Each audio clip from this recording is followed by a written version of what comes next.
Hello, innovators. I'm Todd Wyant, and welcome to the Bridging the Gap podcast presented by Great Tech Group. You're invited to join our conversation to model the future of construction innovation and the digital transformation adventure of this great industry. This episode is part of our special Industrialized Construction series, recorded live from Advancing Prefabrication 2025. So buckle up. We're diving into the biggest trends, the boldest ideas, and the real conversations shaping the future of industrialized construction. My guest on this episode is Michael Warren. He is the Associate Vice President and Digital Practice Innovation Leader at AECOM. With over 30 years of experience in architecture and construction, Michael is a BIM evangelist and digital transformation expert, helping push the industry towards smarter, more efficient ways of designing and building. From reality capture to generative design, he's at the forefront of leveraging technology to enhance efficiency, quality, and sustainability in construction. Get ready for a deep dive into the future of digital innovation in industrialized construction. Now, on with the show. Michael, thanks so much for taking the time and joining us here on Bridging the Gap at Advancing Prefab. My pleasure. Thanks for having me. How'd you get into this construction world and then specifically into prefab? Started actually in college. I'm an architect by training and by profession, but I didn't feel that I learned everything I needed to know about construction. I learned about design in school. It was design heavy and theory heavy, but I wanted more with practical application. So when I got out of school, I went into code enforcement, building inspection, and then I moved into manufacturing. And that's when I got into construction. I worked for Division 8 fabricator, which is curtain wall, windows, entrance doors, things like that, and became the field service supervisor for all of our product lines, for which there were several hundred. So I got direct hands-on construction, coordination, sequencing, manufacturing experience and found it fascinating. And it was there that I started to introduce 3D modeling into the fabrication world. It made fabrication more precise, better quality control for the products we were developing, and it was safer, actually. Safer for my guys in the field when we had better quality control in the plant, and we came back and we would train the fabricators on things that we found or issues that we found servicing products for coordinated construction in the field. From there, I decided it was time to start practicing officially in architecture. And I was an early adopter of what we call BIM before it became a buzzword in the industry. And everything took off from there. Moved into construction administration, provided contractors and fabricators models to assist them to get things coordinated, done better, faster, safer. And it was good quality for the owner. And it was very cost effective to use technology to do that. So I'm curious, you have a pretty well-rounded background there, with the design, the manufacturing, and the construction. You have the trifecta. What do you think is beneficial about that the more people should take hold of from those different vantage points? I also taught, and one of the things I used to teach my students at the college level and post-secondary and trade schools, alternative careers. And I think that's important. I got asked to come back to speak at my alma mater a lot early on for about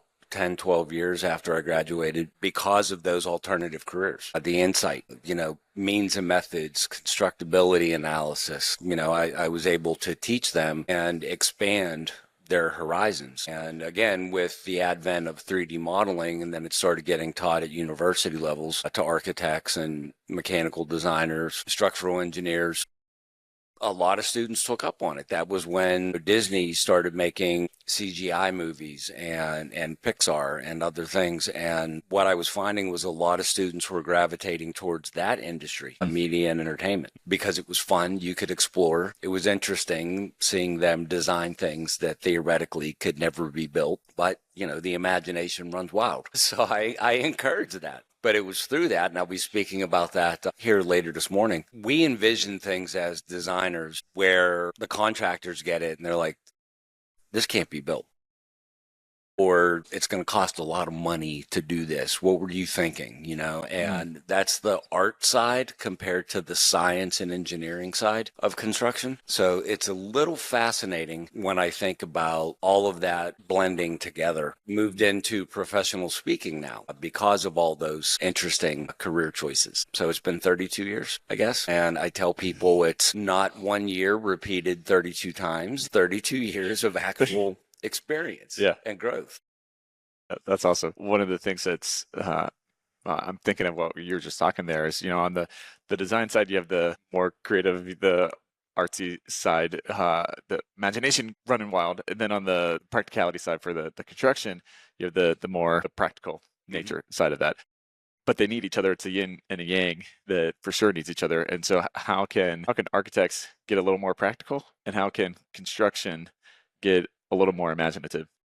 The two have to come together in the field. You'd be amazed in our profession how many people have never gone to the field to watch the construction of what they designed. And I learned a lot. And I was fortunate to work with a lot of union trades to see the quality and the pride that they took in their work. But I would ask them, does that detail make sense? And they're like, no, we're actually going to do it like this. And I was like, okay, cool. So I'd take notes. Learn for next time. And I knew better how to detail it from watching and talking to the trades.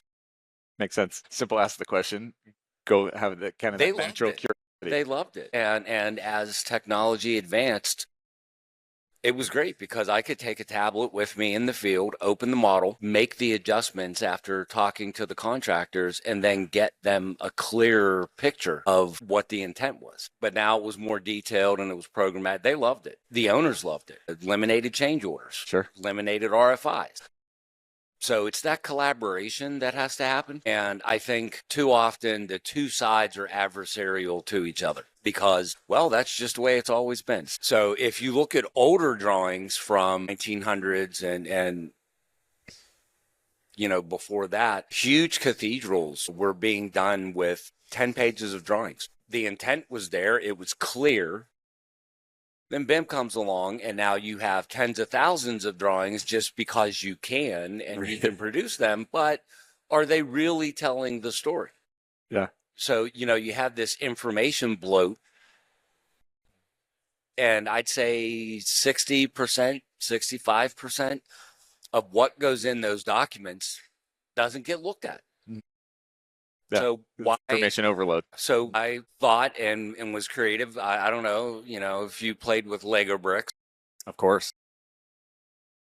But I changed because of BIM how I produce documents. So when I ran my firm, all of my drawings were exploded 3D views, and each drawing sheet had 3 steps, like Legos. Do this, then do this, do this, turn the page. Now take all those things, put them together, and then here's what it's going to look like. Yeah. And contractors loved it. I bet. Yeah, you're taking some of the guesswork out of it.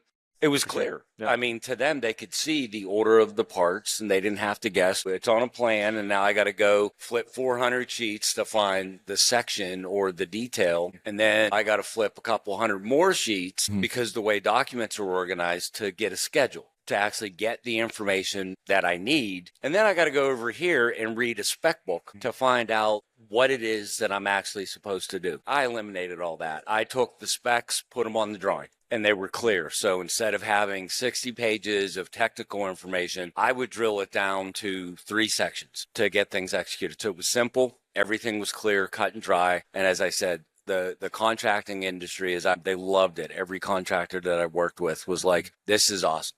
Yeah. Projects were getting done on time or faster than schedule. And again, the elimination of change orders and RFIs, projects were coming in on or under budget. The owners were happy. And I'll be honest with you, it was the best business development approach that you can have in the industry. You would get loyal partners and customers coming in that way. Yeah. Exactly. And I ended up with repeat contractors. And the interesting thing for me was the practice that I had, the contractors would call me and say, hey, an owner approached us to do this project. We'd like you to be the architect for it. Nice. So there was a partnership and a friendship there.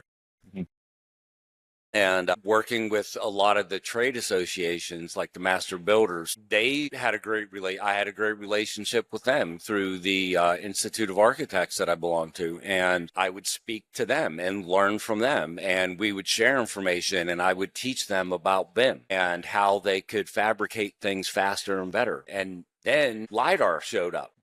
Even though it had been around since the 60s, LiDAR showed up. Wasn't cost effective, but it was there, and that fascinated me. Yeah. And now we're at a point where LiDAR is prevalent even on mobile devices like your iPhone. Now, that's kind of party trick LiDAR, but it's not good for construction. However, there are handheld devices that are great for construction. So I deal with quite a few vendors that are here at the conference, and I train them about just-in-time LiDAR scanning for just-in-time fabrication. So it goes faster. There's no collisions. There's no interferences. Everything goes in. The sequencing of everything is spot on and right on point. There's less material waste.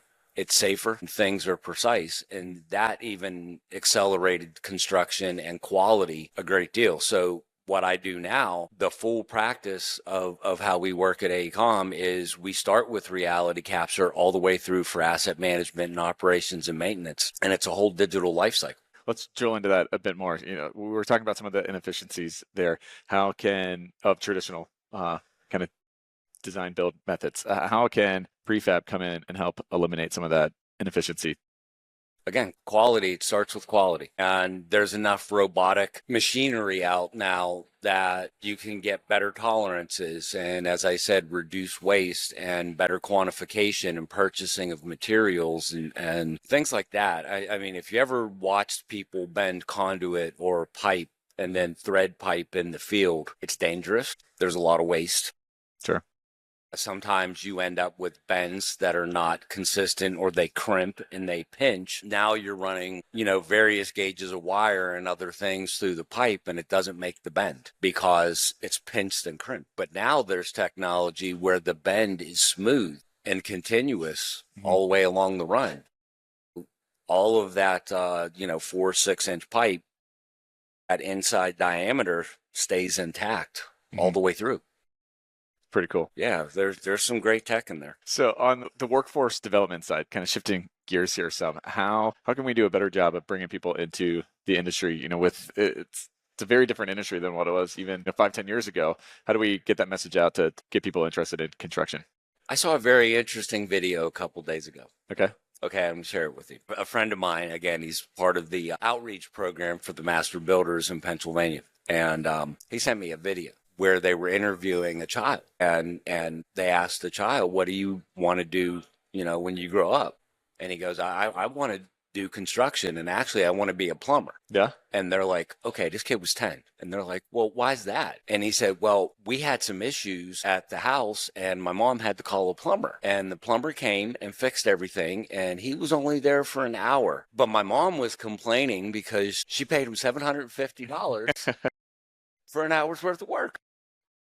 And he was like, and we already had all the pieces that he had to install. We just didn't know how to do it. Right. And he goes, I'd rather do that and make that kind of money than go to school and get some fluff education. I was like, wow, that's how you do it. It's pretty insightful for a 10-year-old. How you do it. That's the outreach. But the fun thing, what I tell young students now when I teach them about STEM careers and going into the profession, I show them pictures of buildings that I've designed.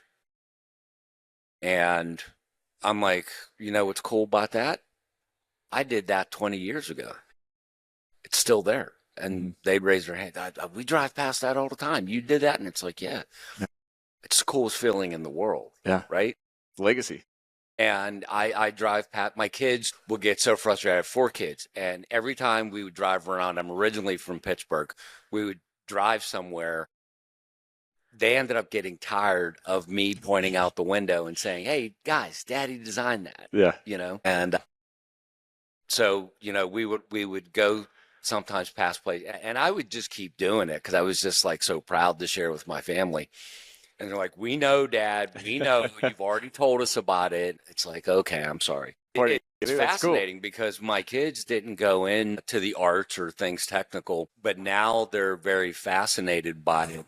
And I'm helping them develop their own business to support organizational behaviors and changes in the industry. I mean, one thing you might not know, surveying is lacking. And there are states where 50% of the workforce is close to retirement, but there's nothing in the pipeline take its place. to take over, right? And surveying is needed. It's a legal thing for real estate, and banks require it and owners require it. Legislative authorities require it. What are we going to do?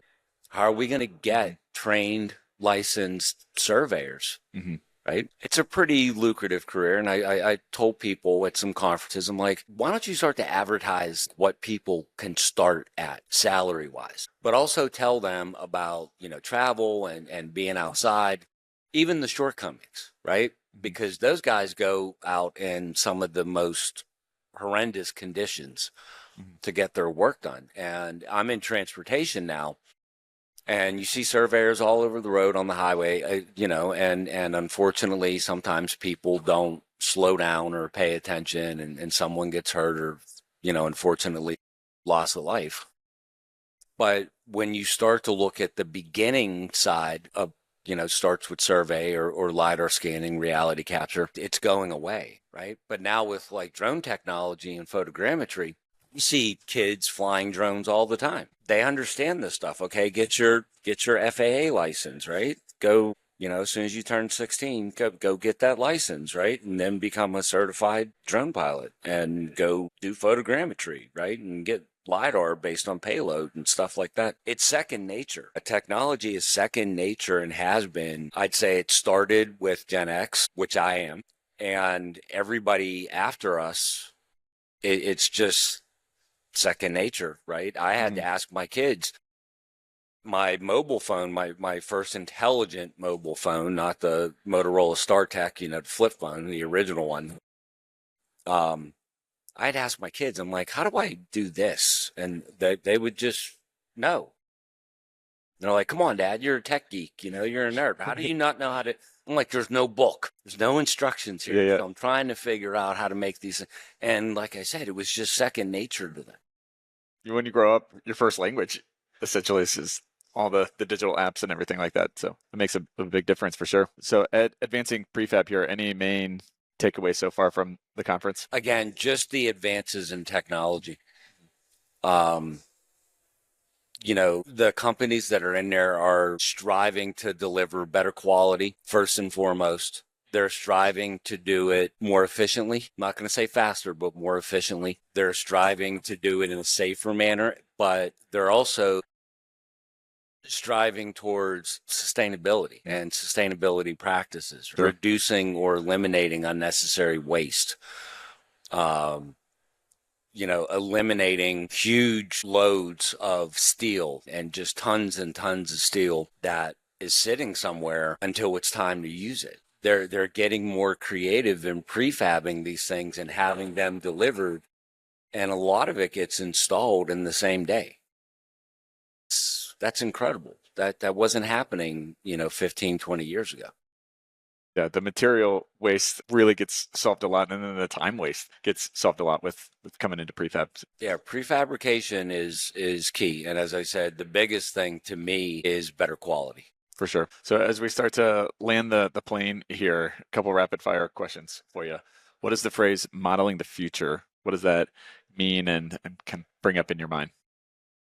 Visualization. What about innovation? What does innovation mean to you?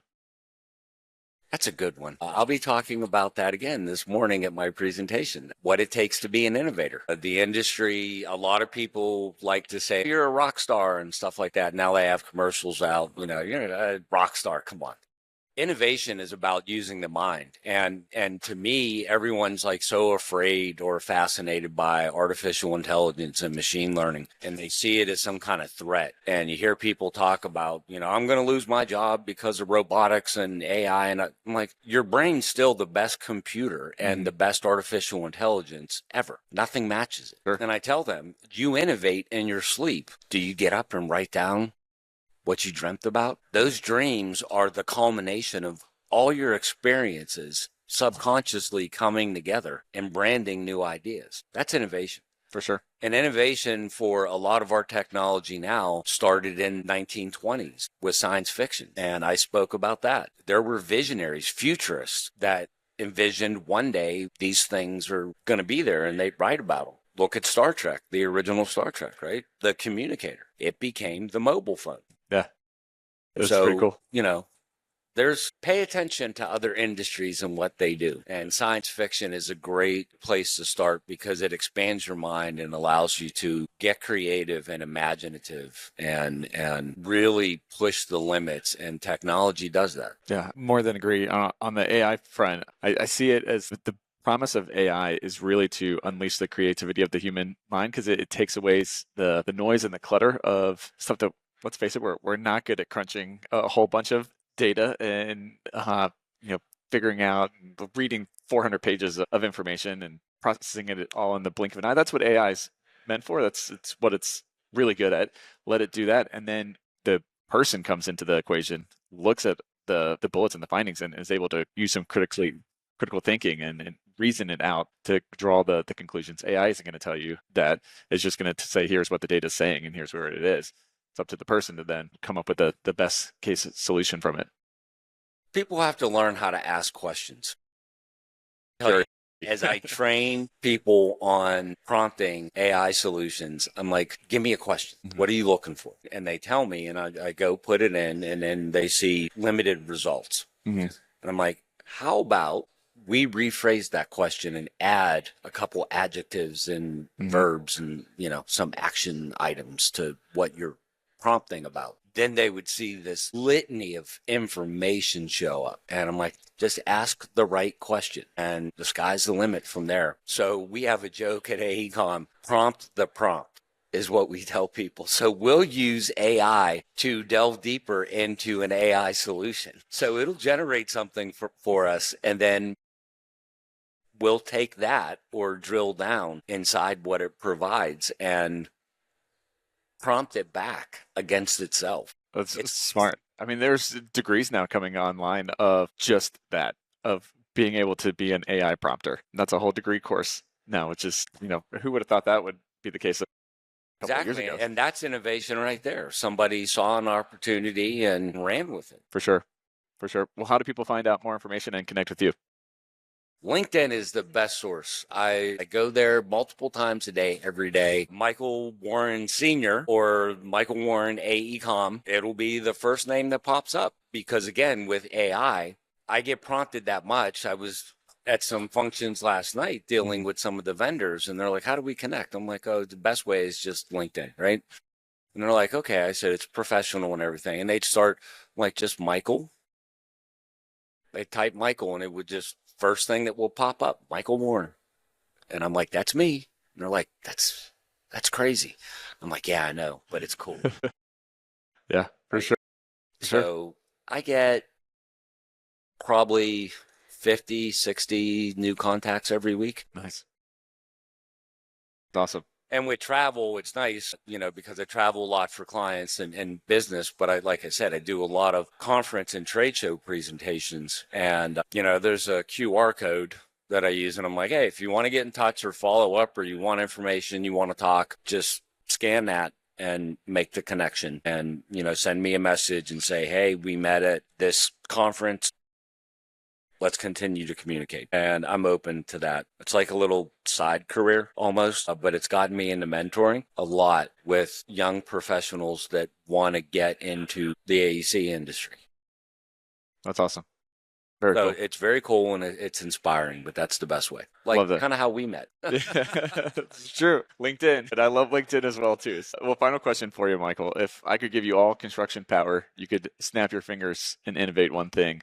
What would you pick to innovate in the industry? More art and traditional transportation projects. With where technology is and prefabrication and, again, as I said, just in time and the use of AI to streamline solutions, reducing tonnage of steel or coordination issues, being able to do stress analysis, wind analysis, stuff like that. It's fascinating. But instead of just doing a simple bridge because you have to get it done in a year, make it beautiful, right? Make it something to capture. The infrastructure industry kind of went away from the art and innovation that we saw like during Roman times. Those bridges are spectacular. Exactly. Think about it. Yeah. Exactly. And, that's where I think innovation comes from. So there's a lot of very new, cool bridges, for example. Tunnels are going in faster, safer. better experiences because of tunnel boring machines, which are very cool if you never saw one operate. It's just the sky's the limit to me, but that's what I envision. I'd like to see infrastructure learn from the vertical trades and start to do more horizontally to match. Yeah, very cool. Michael, thanks so much for taking the time and joining the show. Thanks for having me again. I appreciate it.